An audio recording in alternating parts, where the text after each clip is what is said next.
Washington से एक special plane उड़ता है।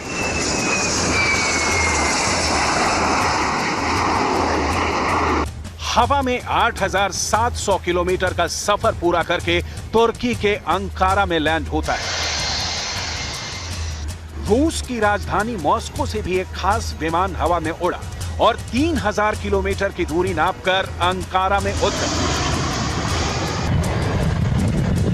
वाशिंगटन से आए विमान में CIA यानी सेंट्रल इंटेलिजेंस एजेंसी के डायरेक्टर विलियम बर्न्स सवार थे। वहीं मॉस्को से आए स्पेशल विमान में रूस के खुफिया विभाग थे।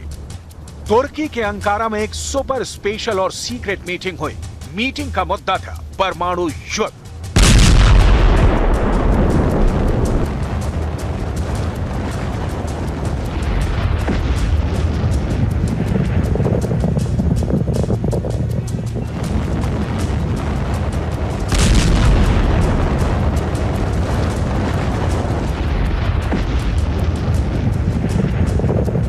यूक्रेन युद्ध परमाणु युद्ध में ना बदल जाए,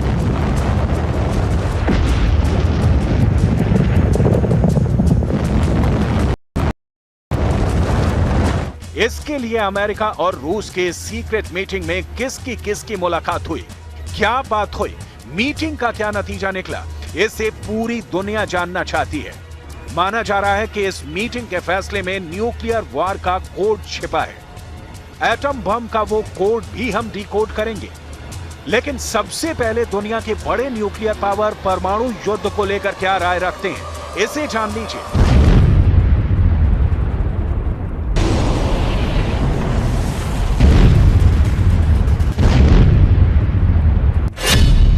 एटम बम के इस्तेमाल के प्रेसिडेंट बाइडेन की ना है। परमाणु बम के प्रयोग पर चीन के राष्ट्रपति शी जिनपिंग की भी ना है। ब्रिटेन के सुनक मानते हैं कि न्यूक्लियर वार छेड़ना दुनिया में मना है।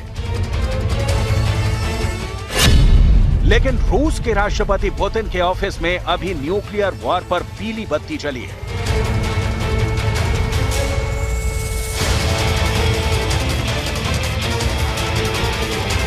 पीली बत्ती का मतलब आप जानते ही हैं। पीली बत्ती यानी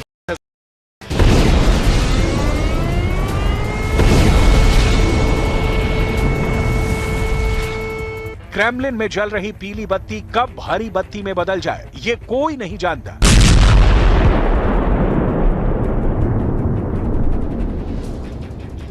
ग्रीन लाइट जलते ही रूस का परमाणु बम यूक्रेन पर फूट सकता है।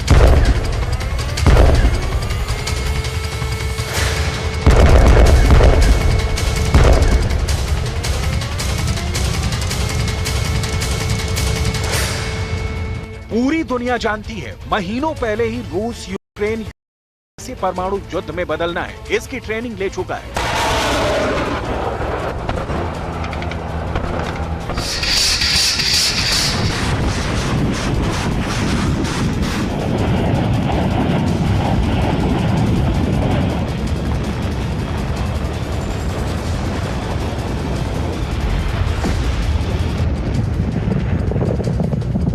परमाणु युद्ध की नौबत आई तो कैसे न्यूक्लियर बॉम्बर से रूस यूक्रेन पर परमाणु बम गिराएगा, ये पूरी दुनिया देख चुकी है। रूस यूक्रेन को कैसे अपने न्यूक्लियर मिसाइल बनाएगा, इसका ट्रेलर भी दुनिया को दिखा चुका है।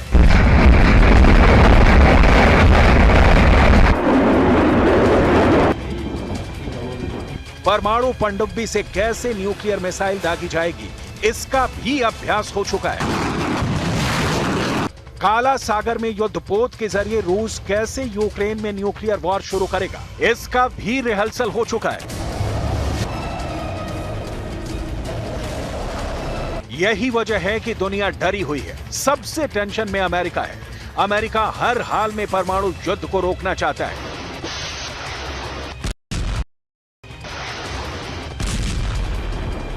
रूस के न्यूक्लियर अटैक की आशंका पर पूर्ण विराम लगाने की कोशिश में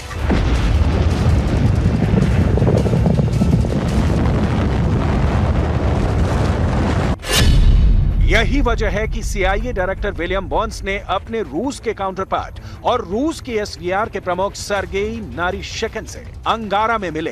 परमाणु युद्ध के संभावित खतरे पर रूस को चेताया है। विलियम बर्न्स और सर्गेई नारिशकिन की गुप्त मीटिंग पर अब अमेरिका ने भी अपनी मुहर लगा दी है और क्रेमलिन ने भी इसे सही बताया है।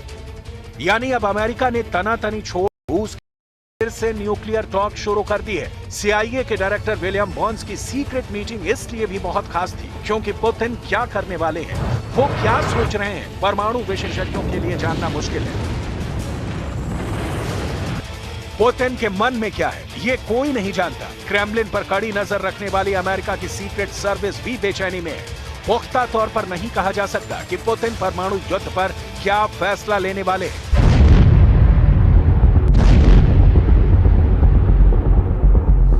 सीबीएस न्यूज से बात करते हुए सीआईए के डायरेक्टर विलियम बर्न्स ने जोर देकर कहा है कि पुतिन की वाली चेतावनी को नजरअंदाज नहीं किया जा सकता। यूक्रेन में पुतिन के परमाणु हथियार के इस्तेमाल के खतरे को गंभीरता से लेने की जरूरत है। हालांकि अभी तक इसका कोई व्यावहारिक सबूत नहीं है, लेकिन पश्चिमी दुनिया को चिंतित होना चाहिए।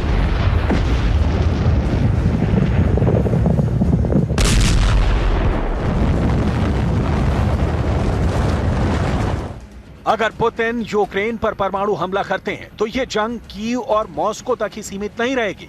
परमाणु हमले की आंच नाटो देशों तक पहुंचेगी। परमाणु हमले के जवाब में नाटो को एक्शन में आना होगा। ऐसे में परमाणु युद्ध में कूदना अमेरिका की मजबूरी बन जाएगी।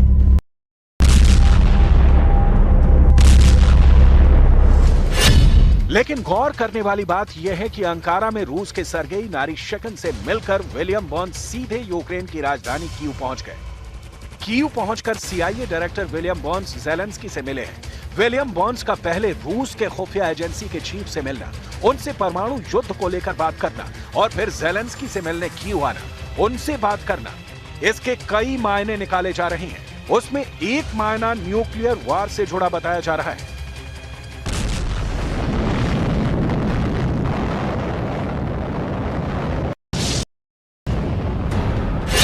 रूस के पास करीब 2000 टैक्टिकल न्यूक्लियर बम है। सबसे छोटे टैक्टिकल न्यूक्लियर बम की भी क्षमता 1 किलो टन या उससे भी कम है, जो 1000 टन विस्फोटक टीएनटी के बराबर तबाही लाएगा।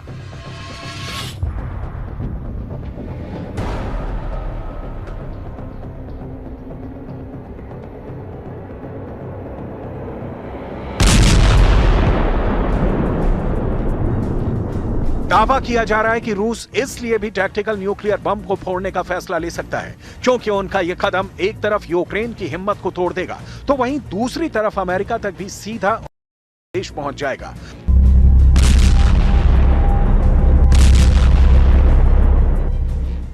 पुतिन के मन में क्या है यह कोई नहीं जानता। क्रेमलिन पर कड़ी नजर रखने वाली अमेरिका की सीक्रेट सर्विस भी बेचैनी में है क्योंकि पुख्ता तौर पर नहीं कहा जा सकता कि पुतिन परमाणु युद्ध पर क्या फैसला लेने वाले हैं।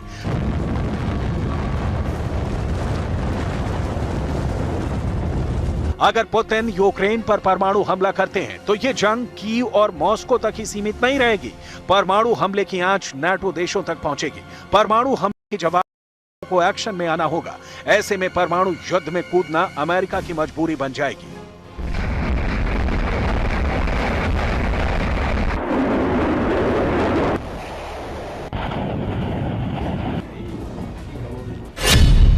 वो जंग दुनिया के दो सबसे बड़े न्यूक्लियर पावर के बीच होगी। दुनिया में 90% परमाणु हथियार रूस और अमेरिका के पास हैं। एक तरफ सबसे बड़ा और सबसे अधिक परमाणु बम वाला रूस होगा तो दूसरी तरफ परमाणु युद्ध को अंजाम दे चुका अमेरिका होगा।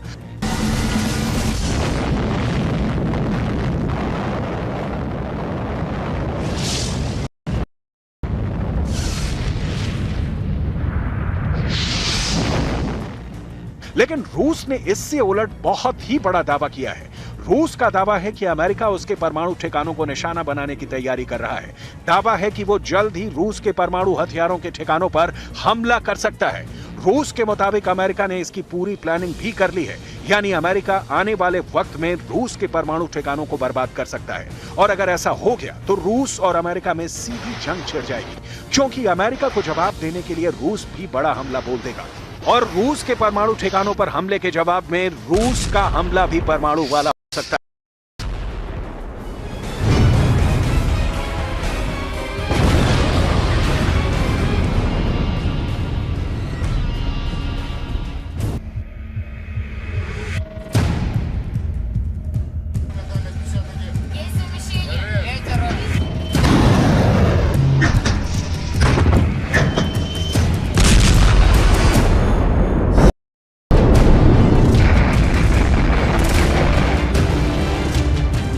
मिसाइल फायर हुई।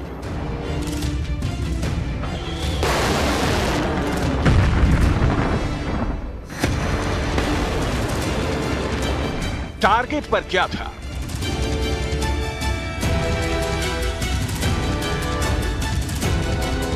दुनिया अनजान थी और फिर हुआ एक बड़ा धमाका।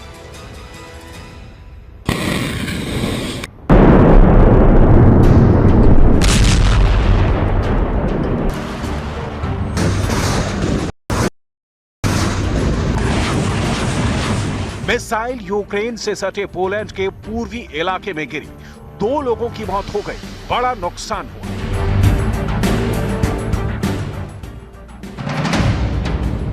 खबर फैल गई कि हमला तो रूस ने कराया है, नाटो पर हमला हो गया है। अब विश्व युद्ध को कोई नहीं रोक सकता। यूक्रेन युद्ध अब वर्ल्ड वॉर की तरफ बढ़ गया है।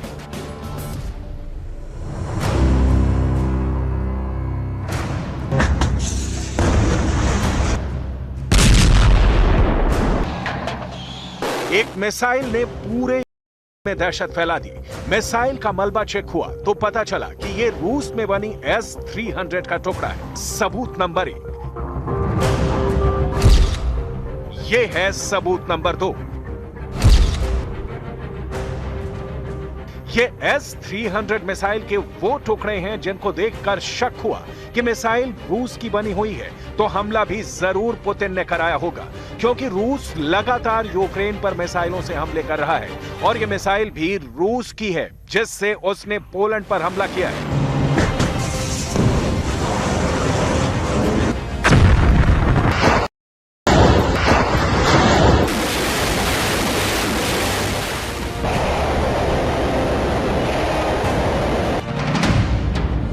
लेकिन इसमें कितना सच है और कितना झूठ है, इसमें कितना प्रोपेगेंडा है, इसमें कितनी बड़ी साजिश है। सबसे पहले देखिए कि इस हमले के बाद ज़ेलेंस्की ने क्या कहा। Польща, держави Балтії – це питання часу, коли б російський терор пішов далі. Треба поставити на місце терориста. Чим довше Росія відчуває безкарність, тим більше буде загроз для усіх, кого можуть досягнути російські ракети. ज़ेलेंस्की ने सीधा रूस पर हमले का इल्जाम लगाया और फिर रूस ने सीधे इनकार कर दिया। Все объекты поражены. Хотим подчеркнуть, высокоточные удары наносились по целям только на территории Украины и на удалении не ближе 35 километров от украинско-польской границы. पोलैंड नाटो का सदस्य है और पोलैंड पर हमले का मतलब है नाटो पर हमला, अमेरिका पर हमला, ब्रिटेन पर हमला। और इसका जवाब रूस को मिला तो समझ लीजिए वर्ल्ड वॉर शुरू। सवाल है कि क्या ज़ेलेंस्की यही चाहते हैं? ज़ेलेंस्की पूरी जांच होने से पहले कैसे रूस पर सीधा इल्जाम लगा रहे हैं? Podobnie wyprodukowana w latach 70. rakieta typu S-300 i w związku z czym kolejne zasadnicze pytanie było, kto był odpowiedzialny za wystrzelenie tej rakiety, krótko mówiąc, kto wystrzelił tą rakietę. Nie mamy w tej chwili żadnych dowodów na to, że rakieta ta została wystrzelona przez stronę rosyjską, natomiast wskazuje na to, jest wysokie prawdopodobieństwo, że była to rakieta, która służyła po prostu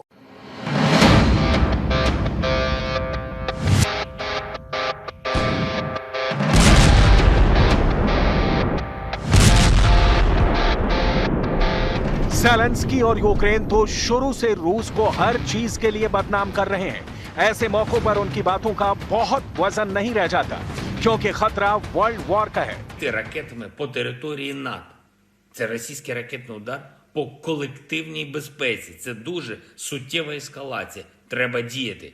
Я хочу зараз сказати усім польським братам і сестрам. Україна завжди вас підтримає. Вільних людей терор не зламає. Перемога можлива, коли немає страху. У нас з вами सवाल है कि इस हमले के बाद दुनिया की अहम शख्सियतों ने क्या कहा। बहुत गौर से देखिएगा ये रिपोर्ट, क्योंकि यूक्रेन युद्ध के बीच इन बातों का असर अब इस जंग के आने वाले दिनों पर पड़ेगा।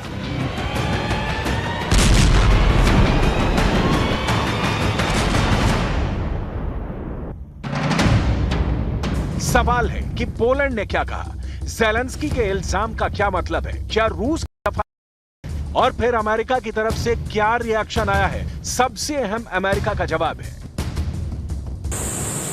There is preliminary information that contests that. I don't want to say that till we completely investigate, but it is it's unlikely in the minds of the trajectory that it was fired from Russia, but we'll see. It's unlikely, sir. Mr. President, has Poland suggested invoking Article 4 or 5 from NATO, sir? Down in front, guys. Down in front. We'll probably have a meeting of the Biden ने एक तरह से Putin को clean chit दे दी है, यानी Biden इस missile हमले को लेकर ज़ेलेंस्की के साथ नहीं बल्कि पुतिन के साथ खड़े हुए नजर आ रहे हैं। लेकिन बाइडन ने ऐसा करने से पहले दुनिया के टॉप लीडर्स की एक मीटिंग बुलाई। बाइडन जब बाली में मौजूद थे तब उनको पोलैंड में मिसाइल मिलने की खबर मिली और फिर उनकी मीटिंग में दुनिया के तमाम बड़े बड़े लीडर शामिल हुए।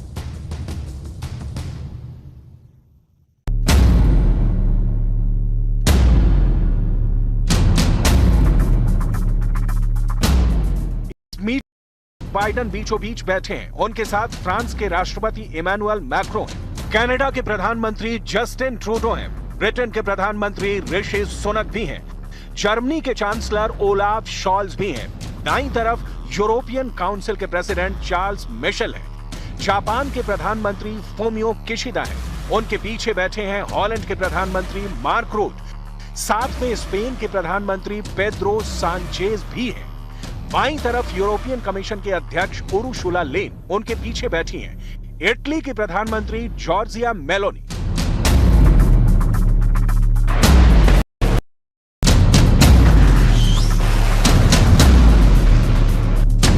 इस वक्त जरूरी है कि S-300 मिसाइल को समझा जाए, क्योंकि इसी मिसाइल का टुकड़ा पोलैंड में मिला है। पोलैंड वो देश है जो शुरुआत से ही पुतिन की आंखों की किरकिरी बना हुआ है। रूस ने जब से युद्ध शुरू किया है तब से यूक्रेन को हर तरह की मदद पोलैंड के रास्ते ही मिल रही है, चाहे वो हथियार हो या फिर खाने पीने का सामान। यही वजह है कि पोलैंड में गिरी मिसाइल ने पूरी दुनिया में डर पैदा कर दिया है कि कहीं ये संघर्ष दूसरे विश्व युद्ध के बाद यूरोप में सबसे बड़े संकट में ना बदल जाए। बताया जा रहा है कि मिसाइल पोलैंड के प्रेज़िवोडेव में एक गांव में जाकर गिरी। यह इलाका यूक्रेन के लवीव शहर के पश्चिम में बॉर्डर से 8 किलोमीटर की दूरी पर है। इस मिसाइल को यूक्रेन के एयर डिफेंस सिस्टम ने इंटरसेप्ट किया था। इस मिसाइल हमले के बाद पोलैंड एक्शन में आ गया और उसने अपने फाइटर जेट को हवा में उड़ा दिया। यही नहीं, सेना को भी पोलैंड ने तत्काल अलर्ट कर दिया। I also had a call with President Duda of Poland.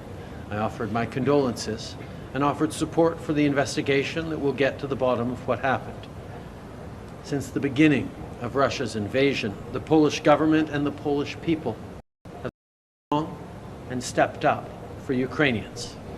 We share their sorrow as we salute their strength and resolve.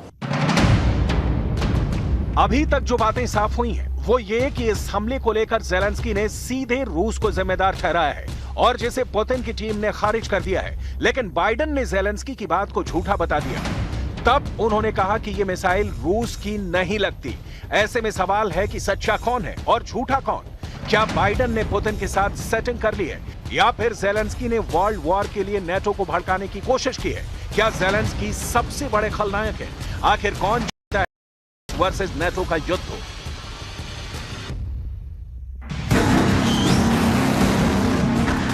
वैसे सवाल उठता है कि जिस मिसाइल की रेंज ही 150 किलोमीटर है वो डॉनबास से उड़कर 1000 किलोमीटर दूर पोलैंड में कैसे पहुंच सकती है? S-300 वैसे भी एयर डिफेंस मिसाइल है जिसे हवाई टारगेट के खिलाफ इस्तेमाल किया जाता है। यहीं ज़ेलेंस्की की थ्योरी फेल हो जाती है और उनका आरोप सिर्फ एक एजेंडा साबित होता है जिसे बाइडन ने भी खारिज कर दिया है। दरअसल यूक्रेन के 3 और हथियार जिन्होंने रूस को परेशान, यूक्रेन में ज़ेलेंस्की नेटो की मदद से नो फ्लाई जोन बनाने में तो नाकाम रहे हैं, लेकिन उनके अपने सिस्टम ऐसे हैं जो छोटी रेंज में रूसी विमानों का शिकार जरूर कर रहे हैं। एयर डिफेंस सिस्टम से ये शिकार कैसे किए गए, इसका छोटा सा ट्रेलर देखिए।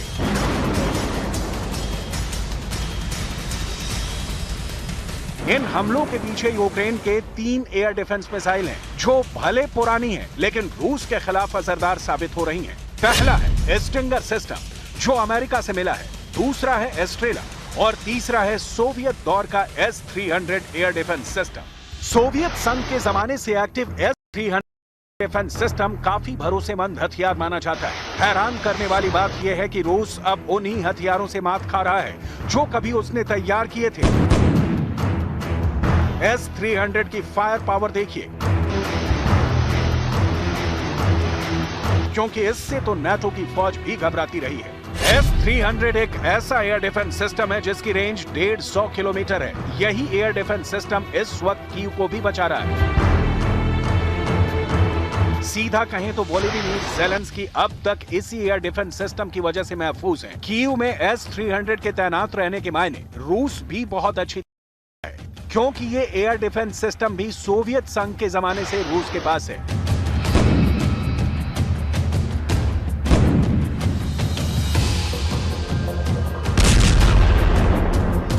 दरअसल S-300 वो महाविनाशक है जो ज़ेलेंस्की के लिए भी गेम चेंजर बना है।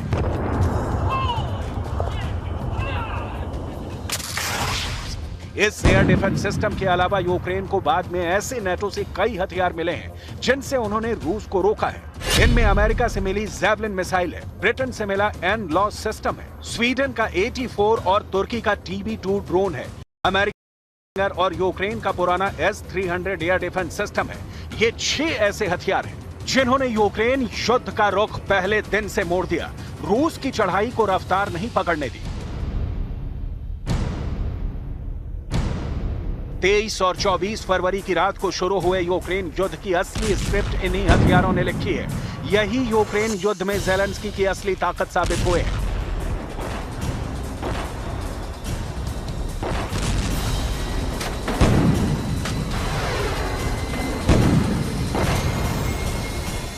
इनकी वजह से राजधानी कीव में पुतिन की सेना अब तक नहीं। खार्किव में रूसी सेना पर इन्हीं हथियारों ने ब्रेक लगाया। खेरसॉन में तो हाइमर्स की वजह से पुतिन को पीछे हटना पड़ा है। पुतिन बहुत गुस्सा है और वो लगातार ज़ेलेंस्की के बड़े बड़े सेंटर्स पर हमला कर रहे हैं और उनकी मिसाइल पावर इस वक्त यूक्रेन पर कयामत की तरह टूट रही है। ये तस्वीरें देखिए जिसमें कीव की एक इमारत में भयानक आग लगी हुई है। ये हमला रूस ने नहीं किया है, बल्कि रूस की एक मिसाइल को रोकने के लिए जब ज़ेलेंस्की ने मिसाइल फायर की तो उसका मलबा रिहायशी इलाकों में गिरा। ऐसे में रूस की मिसाइल और उसको रोकने वाले एयर डिफेंस मिसाइल का बहुत सा मलबा इस अपार्टमेंट में भी क्रैश कर गया। Польща, держави Балтії – це питання часу, коли в Росії пішов далі. Треба поставити на місце терориста. Чим довше Росія відчуває безкарність, тим більше буде загроз для усіх, кого можуть досягнути російські ракети. ज़ेलेंस्की के इन आरोपों का जवाब रूस से फौरन आया और पुतिन की फौज ने साफ कर दिया कि कीव पर रूस हमला नहीं कर रहा, बल्कि ये यूक्रेन की अपनी मिसाइल है। Опубликованные вечером 15 ноября в Польше фотоснимки обломков, обнаруженных в населенном пункте Пшевудов, однозначно идентифицированы российскими специалистами оборонно-промышленного комплекса как элементы зенитной управляемой ракеты комплекса ПВО С-300 воздушных сил Украины. Различных украинских источников и зарубежных официальных лиц о падении в населенном пункте Пшевудов якобы российских ракет является намеренной провокацией с целью эскалации. रूस इस वक्त यूक्रेन पर मिसाइल से ताबड़तोड़ हमले कर रहा है।